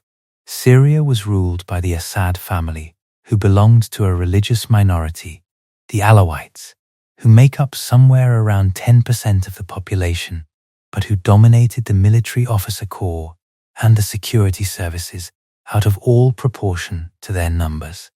A minority sitting on top of a majority, holding power through the security apparatus, is factionalism in its most combustible form. Identity and power fused into a single structure that the excluded majority experiences as a permanent insult. And condition 4, the loss of hope through peaceful channels, has a particularly cruel history in Syria, because there had been a moment of hope, and the regime had killed it deliberately. When Bashar al-Assad inherited power from his father in the year 2000, there was a brief period that came to be called the Damascus Spring, a few months in which discussion forums opened, intellectuals gathered to debate the country's future, political prisoners were released, and it genuinely seemed possible that the new young leader, the one who had trained as an eye doctor in London, might open the door even slightly. Dozens of these forums sprang up. People spoke aloud about reform. And then, within about a year, the door slammed shut. The forums were closed, the organizers were arrested, and the message was unmistakable. There would be no peaceful path. The hope had been real, which made its killing far more dangerous than if it had never existed. Because a population that has tasted the possibility of reform and watched it be deliberately crushed is a population that has learned, from direct experience, that the peaceful channels are a trap. That lesson sat in the country for a decade, and when the spark finally came, it landed on people who had already been taught that asking nicely does not work. There was also a population pressure underneath all of it that the framework would recognize instantly. Beyond the displaced farmers, Syria had absorbed well over 1 million refugees from the war in neighboring Iraq, pouring into cities and towns that were already straining, already short of jobs, already short of water and housing and patience. Stack that on top of the drought displacement, on top of the youth unemployment, and you have a society in which the basic material conditions of life were deteriorating for a huge share of the population at exactly the moment that the political door had been confirmed shut. Immiseration rising, hope extinguished, identity fused with power in a way the majority resented, and a young population with nothing to do and nowhere to go. The conditions were not subtle. They were stacked floor to ceiling. All that was missing was the spark. And then, the spark. And the spark in Syria is the one I cannot stop thinking about, because of how small it was and how large the consequence. In March of 2011, in the southern town of Daraa, a group of teenage boys, the youngest reportedly 10 years old, were arrested for spray painting anti-regime graffiti on a wall, the kind of thing teenagers do. And the regime, instead of treating it as a childish prank, detained and tortured them. When their families came to ask for them back, they were humiliated and threatened. Human Rights Watch documented the case. 15 boys between the ages of 10 and 15, and the outrage in Daraa over the treatment of these children was the thing that tipped the protests from a trickle into a flood. And here, finally, is Condition 5 in its purest modern form. The protests spread because the images spread, and the images spread because of a Facebook page, a page called the Syrian Revolution, that became the rallying point for a movement faster than any regime built to control newspapers and television knew how to stop. The accelerant Walter describes was not a metaphor in Syria. It was a specific platform doing a specific job, taking a local atrocity and broadcasting it to a whole country in days. The protests met bullets, the bullets produced martyrs, the martyrs produced more protests, and the loss of hope in any peaceful path, condition 4, completed itself in a matter of months. The war that followed has killed hundreds of thousands of people and displaced millions, and it began, in part, with the torture of a handful of boys and a page on a social network. 3 cases, 3 continents, 3 different decades, and 3 different sparks: an assassination, an economic collapse, a piece of graffiti, and underneath all 3, the same 5 conditions lighting up one by one like a sequence on a control panel. At this point, you might feel the framework has earned a great deal of trust, and it has. So now I have to do the thing that the doommongers never do, the thing that separates honest analysis from prophecy. I have to show you where the framework breaks, because there is a 4th case, the most important one for an American audience, and it does not fit cleanly at all. The American Civil War. You would think the American Civil War would be the framework's crowning example. It is the largest, most studied, most consequential civil war in the history of the wealthy democratic world, and in many ways it fits beautifully. The factionalism was total, a country sorted not by ideology, but by region, and by the institution of slavery. 2 societies that had grown so different they could no longer share a government. The downgraded group is right there in the southern planter aristocracy, a once dominant elite watching its political power slip as new free states tilted the balance of the Senate against it, watching the election of a president it regarded as an existential threat to its entire way of life. Turchin's political stress indicator, calculated backward, shows a clear peak in the years before the war, the immiseration and the elite competition building exactly as the theory predicts. And the elite competition piece is worth drawing out because it is the part that the standard textbook account of the war tends to skip. The 1850s in the United States were a period of furious competition among elites, North and South, for a fixed number of positions of national power, and the structure of the Senate made that competition existential. Every new state that entered the Union tilted the balance of the Senate toward either the free states or the slave states. And so every territorial question became a question of which elite would dominate the federal government. That is why the violence began where it did, in Kansas, in the mid-1850s, in the episode history remembers as Bleeding Kansas, when pro-slavery and anti-slavery settlers and militias fought and killed one another over whether the territory would enter as free or slave. The factional sorting was not only about ideology or morality, although it was about those too.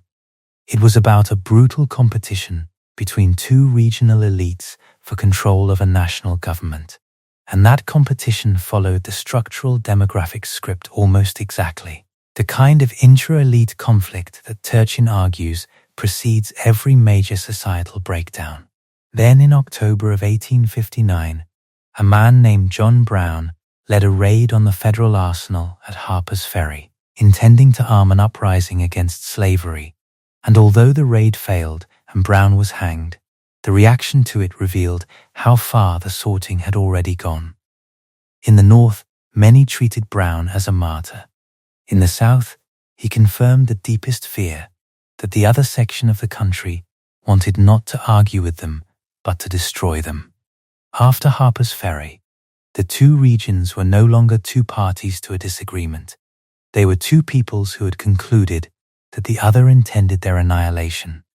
And once a society reaches that conclusion, the structural conditions hardly need any further help.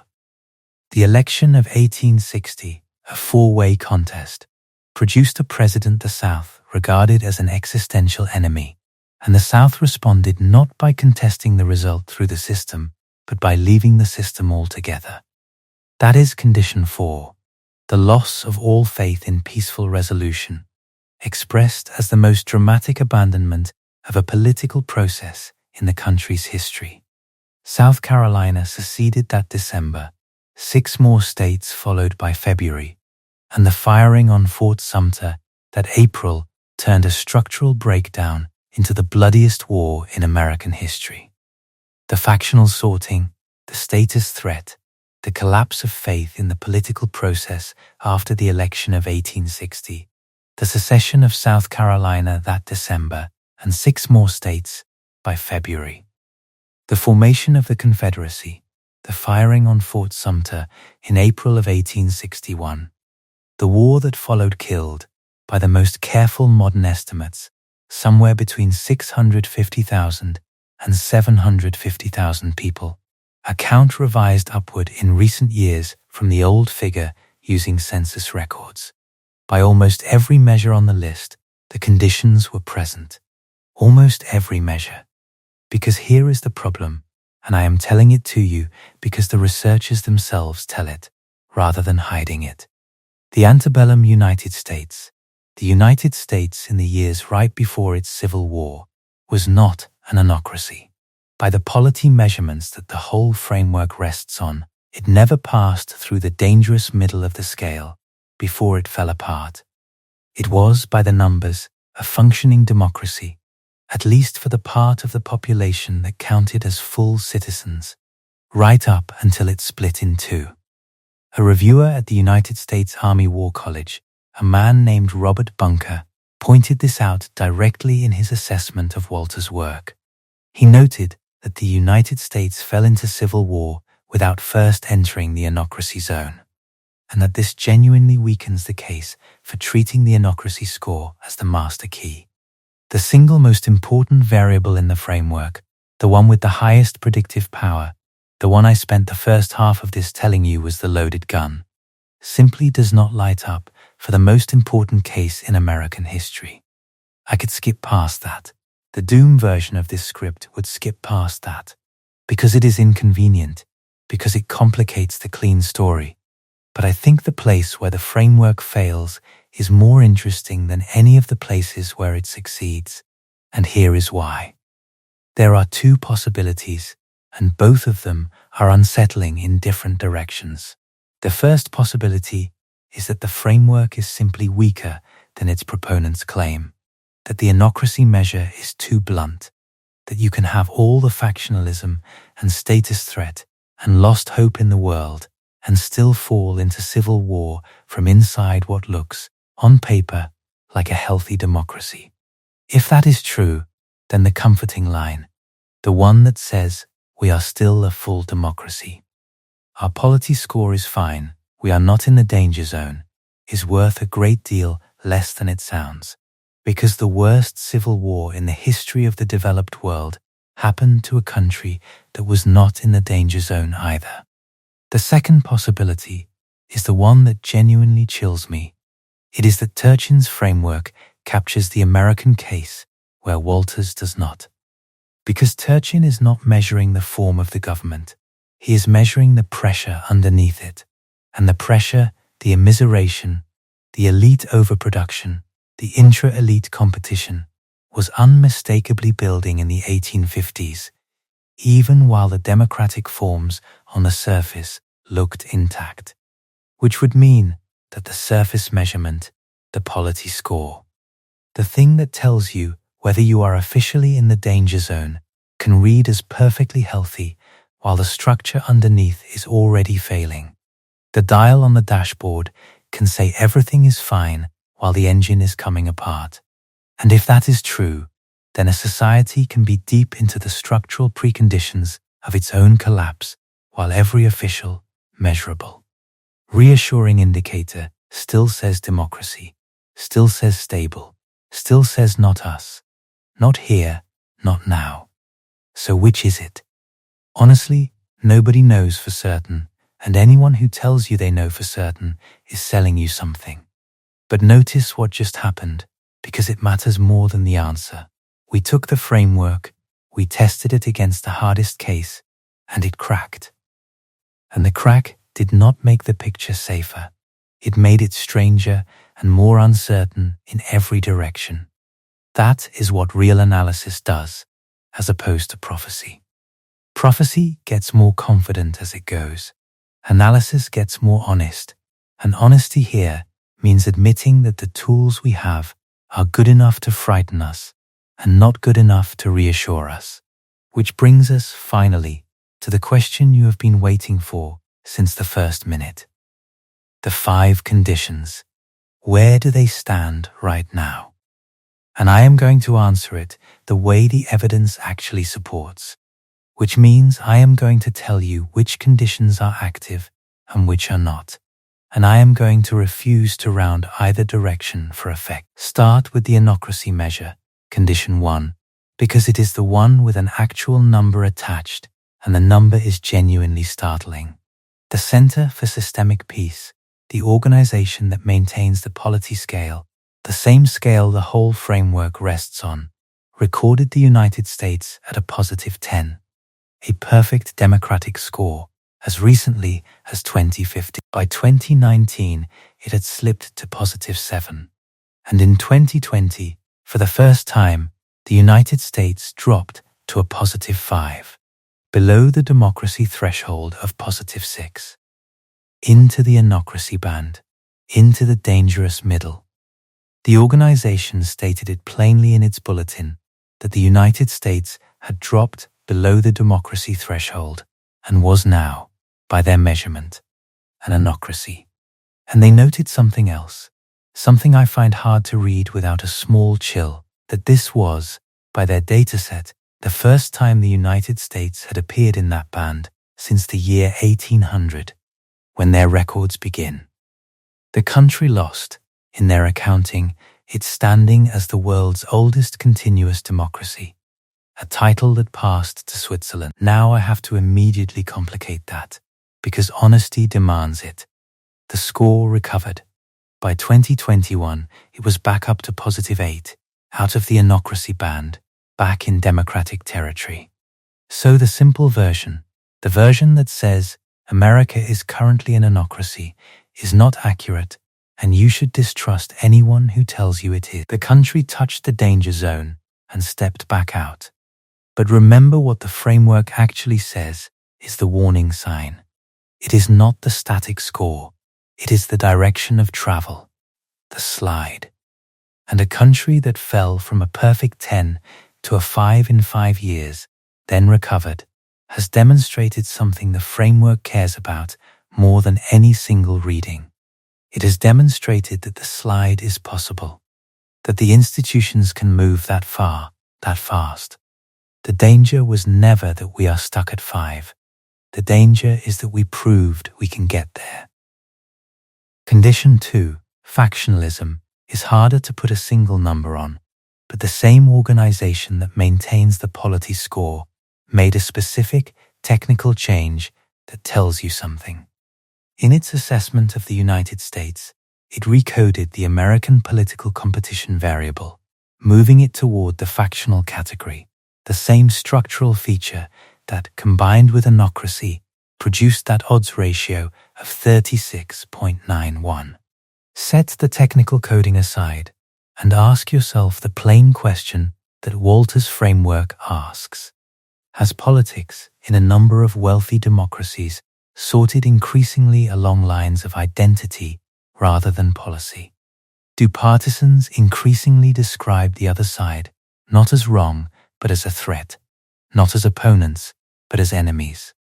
I am not going to pretend the answer is ambiguous, because pretending would be its own kind of dishonesty. The structural measures of factional polarization have been moving in the dangerous direction for years, in the United States and in a number of other developed democracies, and that movement is condition 2 doing exactly what condition 2 does. But I will hold to the thing I said earlier, because it is the honest version. This is not one tribe's doing. Factionalism is a property of the whole system collapsing toward its poles, and the people who experience it most painfully are the ones in the middle who never wanted a tribe at all. And there is a measurable shape to this that researchers have tracked, and it is worth naming because it cuts against the comforting idea that the country is simply divided 50-50 on the issues. On most actual policy questions, people are far closer together than the temperature of the politics would suggest.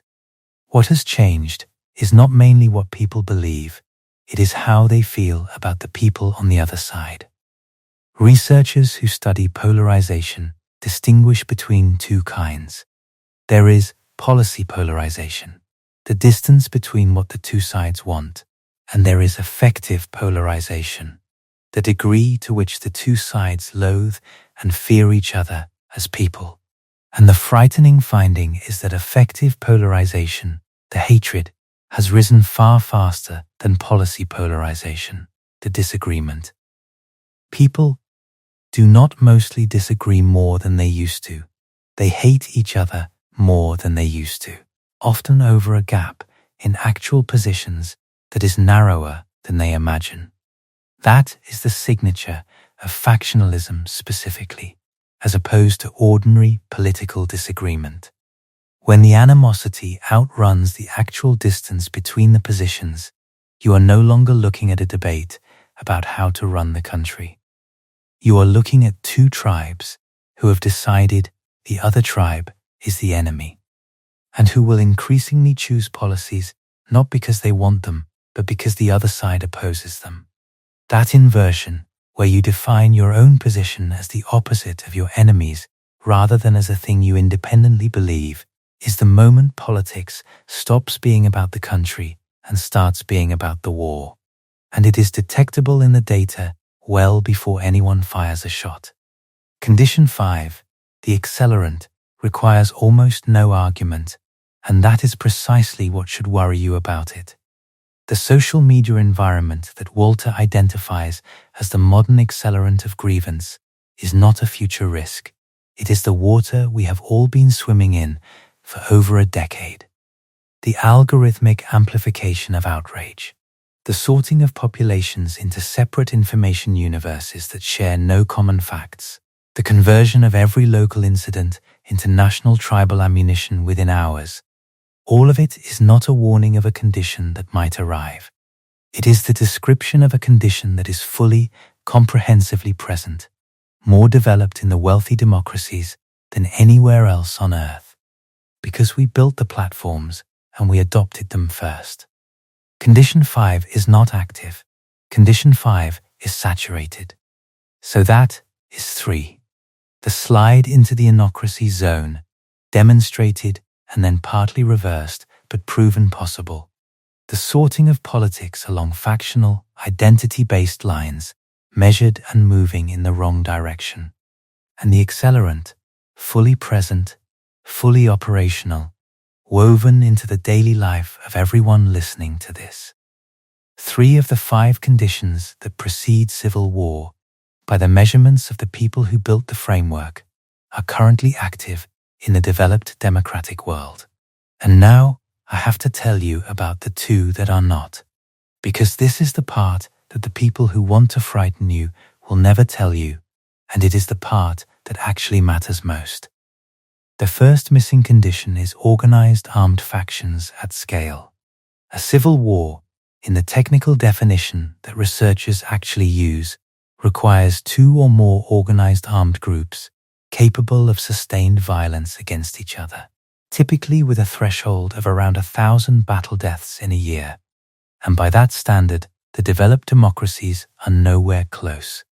There are militias, there is political violence, there are deeply alarming individual incidents, but there is no organized armed faction capable of holding territory, of fielding anything resembling a force, of meeting the actual definition of a party to a civil war.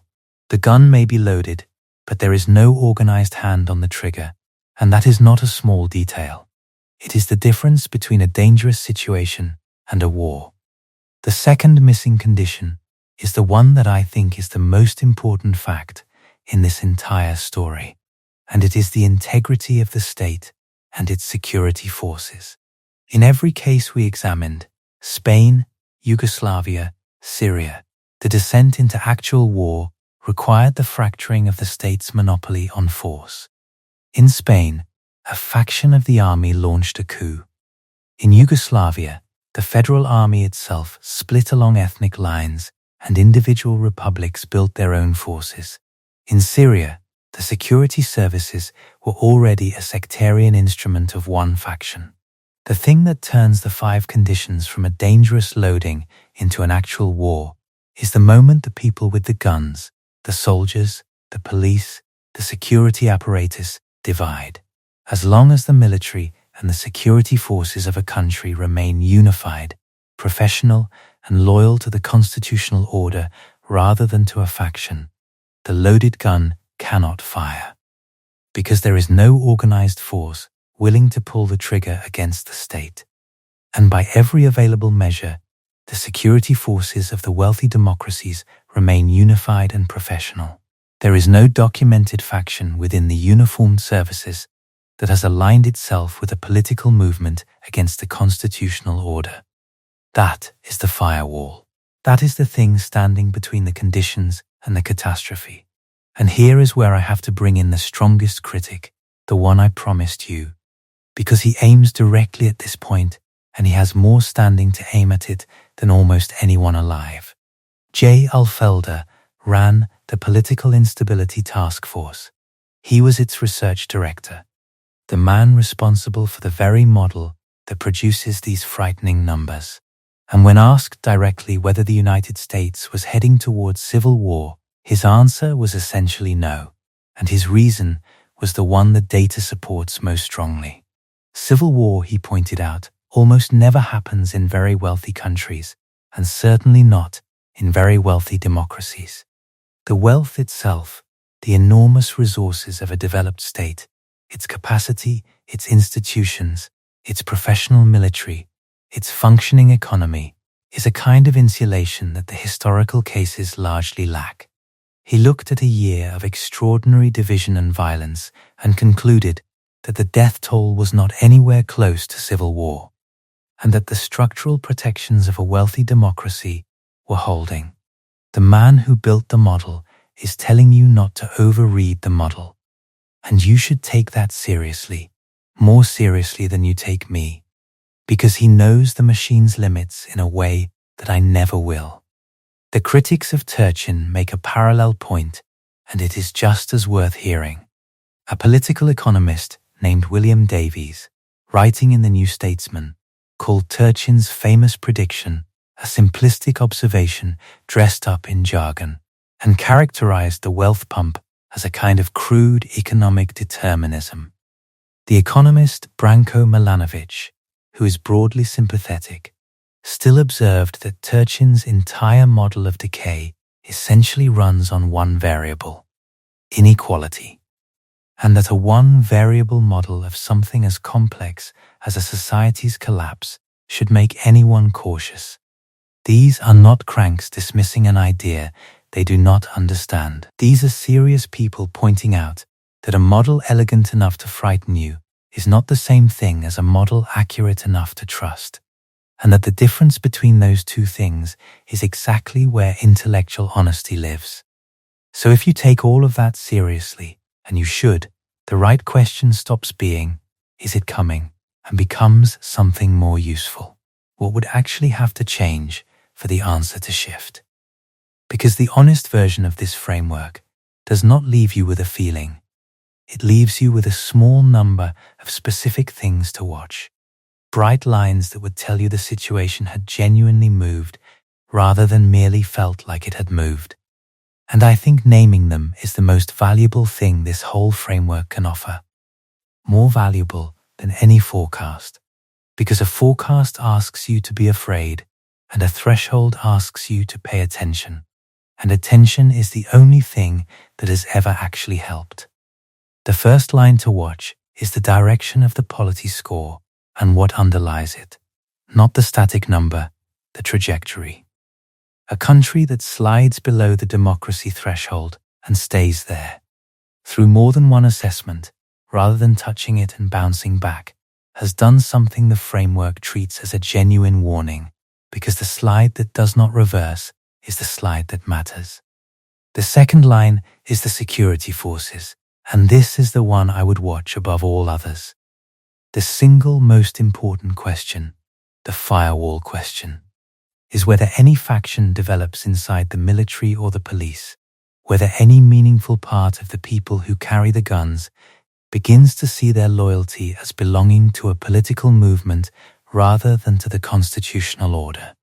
The day that firewall cracks is the day the analysis changes completely, because that is the line every one of our historical cases crossed on the way to war. The third line is the emergence of any organized armed group capable of holding territory, of being a party to a conflict rather than a perpetrator of isolated incidents. Scattered violence is frightening, but it is not war. Organized, territorial, sustained armed force is the thing that turns the conditions into a catastrophe, and its appearance would be unmistakable. And the fourth line is whether the structural pressure underneath, the immiseration and the elite overproduction that Turchin tracks, keeps building or begins to ease, because that pressure is the thing generating all the rest. And a society that finds a way to turn off its wealth pump is a society draining its own fuel tank.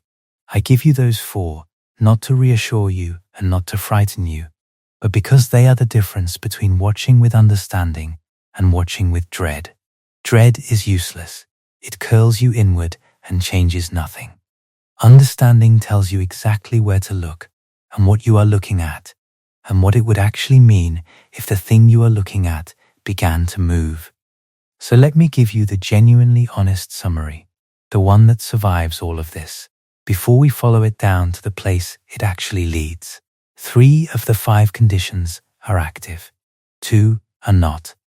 The 2 that are not are the ones that turn the conditions into a war, the organized armed factions and the fractured state. The framework that identifies the 3 active conditions is real, peer-reviewed, and built by serious people, and it is also contested by equally serious people, including the man who ran the task force it comes from.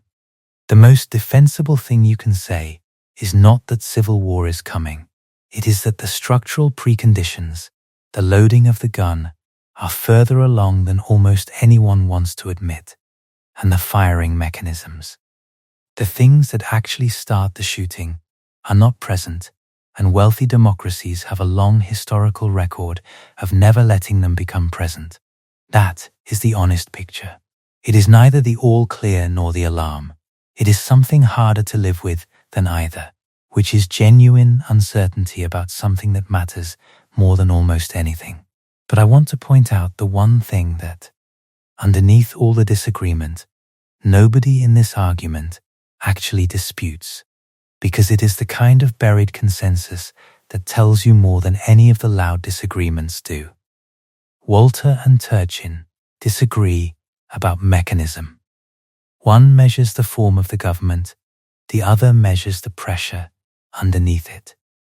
The critics disagree about whether either model is trustworthy at all. Alfelder thinks the wealth of the country saves it. Davies thinks Turchin's whole apparatus is jargon wrapped around a single crude idea. They argue about almost everything. But notice what none of them argue about. Not one of them disputes that the loading conditions are real and present. Alfelder does not say the country is not factionalized. He does not say the slide through the polity zone did not happen. He does not say the immiseration is imaginary or the elite overproduction is made up. None of the critics do. The entire argument, every bit of it, is about the firing conditions, about whether the loaded gun can actually go off in a wealthy modern democracy with a professional military and an intact state. Nobody is arguing about whether the gun is loaded. They are arguing about whether it can fire. Sit with that, because it is the genuinely unsettling part, and it survives every caveat I have given you. The optimists and the pessimists, the model builders and the model skeptics, The man who ran the CIA task force and the economist who thinks the whole thing is overblown, all of them are standing in a room agreeing, without quite saying it out loud, that the three loading conditions are present, and merely disagreeing about how hard it would be to pull the trigger. That is not a debate about whether anything is wrong.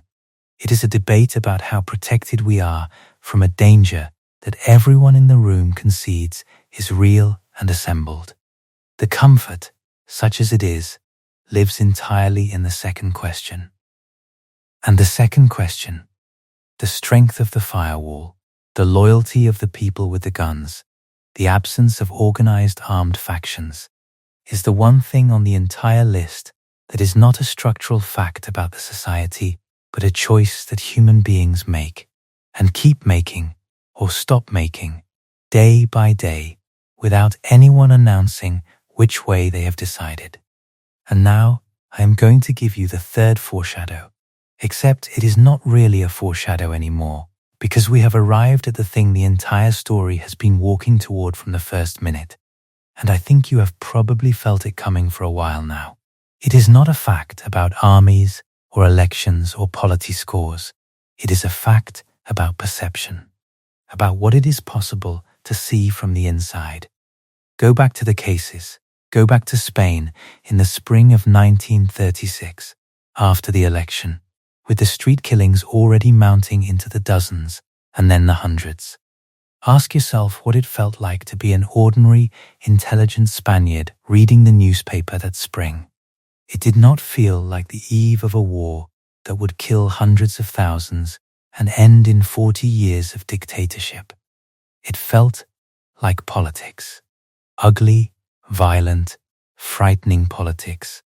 The kind you complained about and then went to work anyway. Because you had to. Because life goes on. Because surely it would not actually come to that.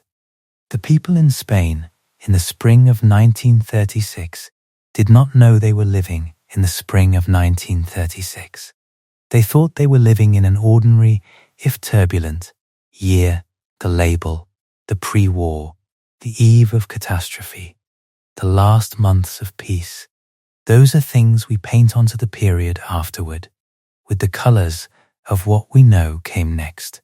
The people inside it had only the gray of an ordinary present. The same is true of every case. The Yugoslavs watching Milosevic on television in 1989 were not watching a man they understood to be marching them toward genocide. Many of them were watching a leader who finally seemed to understand their grievances. The Syrians in early 2011 were not living through the opening act of a war that would gut their country for over a decade. They were living through a tense, hopeful, frightening spring. Not one of these societies experienced the descent as a descent while it was happening. They experienced it as the present, which always feels survivable, which always feels like it will somehow hold, right up until the moment it does not. Walter has a phrase for how civil wars actually arrive, and it is the most quietly terrifying thing in her entire body of work. She says, they come first slow, then fast. The slow part is the part you are living in, if you are living in it at all. And the defining feature of the slow part, the thing that makes it so dangerous, is that from the inside, it is indistinguishable from normal. This is the real reason these models exist. Not because the conditions are invisible to measurement. They are not. We just spent 2 hours measuring them.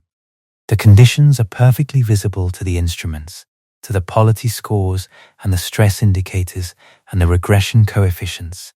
The conditions are invisible to perception, to the lived, felt, day-to-day experience of the people inside the society. And there is no instrument inside your own head that registers structural drift. Your brain is not equipped to feel a society sliding through the Anocracy zone, because the slide happens over years and your sense of normal recalibrates a little every single day, so that each new development feels like a small, reasonable step from the one before it, and you never feel the total distance traveled. because you were standing on the moving thing the whole time. This is the same reason you cannot feel the earth turning. You are part of the system that is moving, and so the motion cancels out of your experience entirely.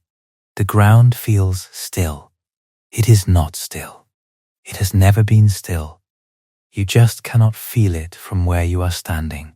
There is an experiment you can run on yourself that makes this concrete, and it is uncomfortable, which is why it works. Try to remember what you considered normal in your country's politics 15 years ago. Not the policies, the temperature. The things that would have been considered shocking, disqualifying, beyond the pale. The statements no public figure could have survived making. The actions that would have ended a career. The norms that everyone simply assumed would hold. And then compare that to the temperature now, to what passes as an ordinary week, to what no longer shocks anyone at all. The distance between those 2 points is enormous, and you crossed it. And you almost certainly did not feel yourself crossing it, because you crossed it the way you cross a time zone while sleeping, a little at a time, each adjustment small enough to absorb. This is the mechanism the framework cannot measure from the outside, and you cannot feel from the inside. It is called normalization, and it is not a failure of intelligence or attention. It is a basic property of how human perception works. Your sense of normal is not anchored to any fixed point. It is anchored to the recent past, to last year, to last month, and it drags along behind the present like a buoy on a long line, so that no matter how far the present travels, the gap between where you are and what feels normal stays roughly the same, and you never experience the total distance, only the small last increment, which always feels survivable, because it always is, until the increments add up to somewhere you would never have agreed to go if anyone had shown you the destination at the start. The people in every one of these cases were not warned by their own feelings, because their feelings were recalibrating right alongside the country. The Spaniard in 1936 had a sense of normal that had been quietly adjusting upward in violence for years, so that street killings, which would have horrified him in 1931, felt, by 1936, like the regrettable but expected texture of the times. The horror did not register as horror because the baseline had moved. That is the trap. The instrument that should warn you, your own sense that something has gone badly wrong, is the very instrument that the slow slide disables, because it disables it by moving with you, so that you arrive at a place you would once have found unthinkable, feeling that you have merely had a difficult few years. The thinkable expands to contain whatever is currently happening. That is its job. That is the thing it does to protect you. And it is the thing that, at the scale of a whole society, can walk an entire population into a catastrophe, one reasonable seeming step at a time. And that is the implication that I cannot make okay for you, and I am not going to try. Because the whole point of the framework I have spent this entire time describing is that trying to make it okay is exactly the cognitive move that lets the slow part continue.